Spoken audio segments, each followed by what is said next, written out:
Hello and welcome to another Hand Drink Solo Wine info video, and today we're talking about Hartenberg's Tenacity Riesling 2019, made by winemaker Schulz.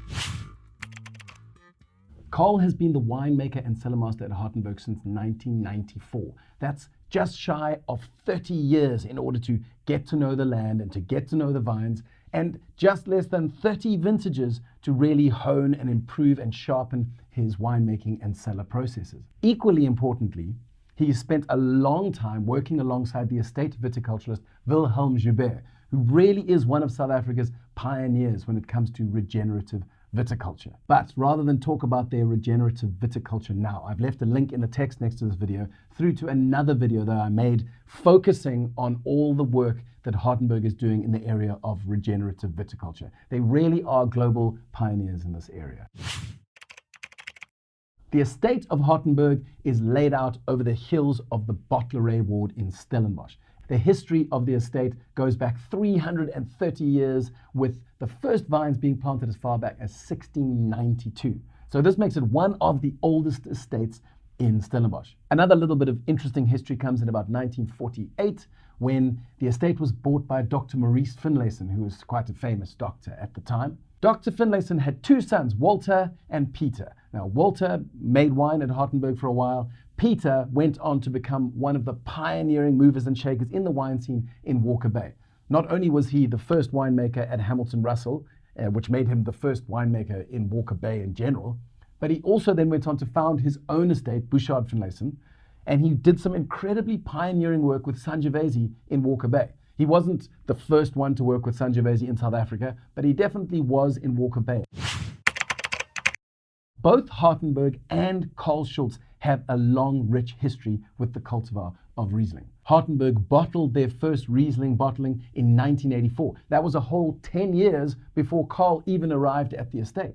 But in the meantime, Carl had been working under Frans Malan at Simonsig.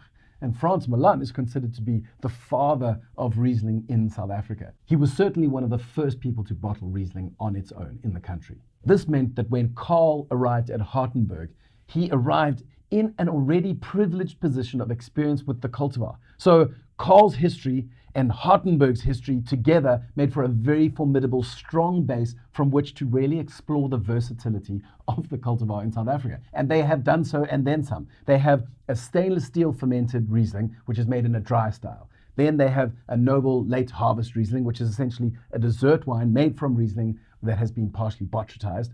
Then they also have what they call the occasional Riesling, which they don't make every vintage. And this is made in a more old school, slightly off dry style that perhaps the previous generation would have been more familiar with.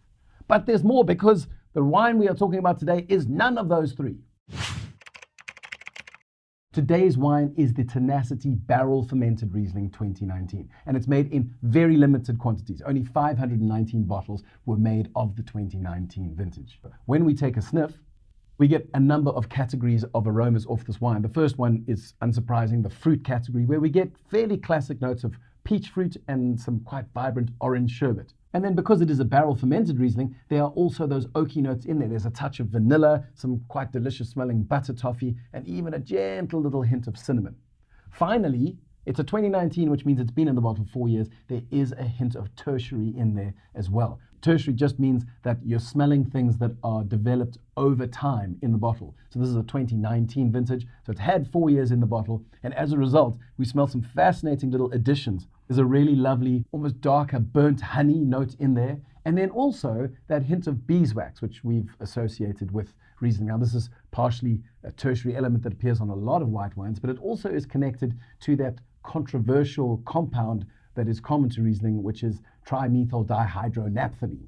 Now, if you want to know more about that little compound, I've left a link to another video where I cover the chemical properties of TDN, if that's your thing. When we take a sip, well, we get a delightfully waxy texture on the palate, which is really quite lovely. This texture lays the base for elements of fresh cut tart Seville oranges and pieces of sunshine nectarine. The acid really is very impressive, and it really pushes straight down the middle of what really is a rather lengthy wine. So that's all we have time for today, but if you enjoyed the video, then support us on Patreon, sign up to the Hand Drink Solo YouTube channel, where we publish over 6 videos each month that touch on things like wine science, wine history, unusual cultivars, and some of the dynamic winemakers that are coming out of the South African winelands.